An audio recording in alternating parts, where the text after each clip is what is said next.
With police in place and the streets cleared, the man once tipped for greatness in China arrived to hear his fate. And through state TV, it came. Guilty with life in prison. It was more than many expected. But then with this image as proof, this trial was in part about a government trying to show no one is above their law. From beginning to end, including this verdict, details were dripped out online to us outside and the public nationwide. The relative openness for this, a Chinese trial, surprised everyone. Even the wry smile present throughout this trial was broadcast to the nation, a reminder of a man whose charisma and trademark flair set him apart in Chinese politics. He was a socialist with swagger, and with his far-left policies and revival of Chairman Mao's ideals, Xilai appealed to a significant section of Chinese society. That put him in a clear power struggle with the current leadership.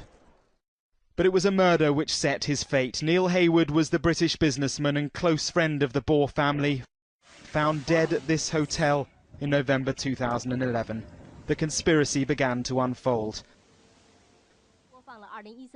Xilai, Boer's wife, was convicted of Mr. Hayward's murder and became the star witness against her husband, who was accused of abuse of power, corruption and bribery totalling £2 million.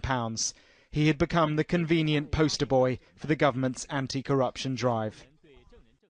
And so, through the foreign media outside and the domestic media inside court, the government has wanted this to be seen as the fair trial of a corrupt crook.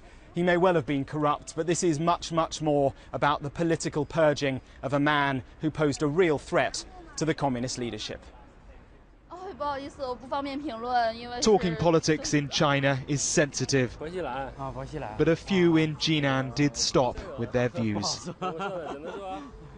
I am growing more and more confident about our country's justice system.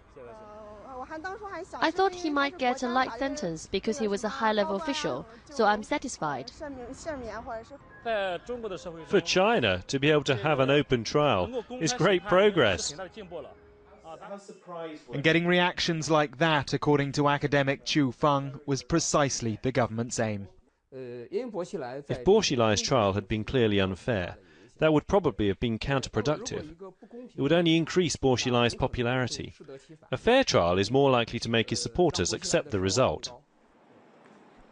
He'll head now to prison. Sources have told Sky News he'll almost certainly appeal. But even if he does, his fate is probably as good as set.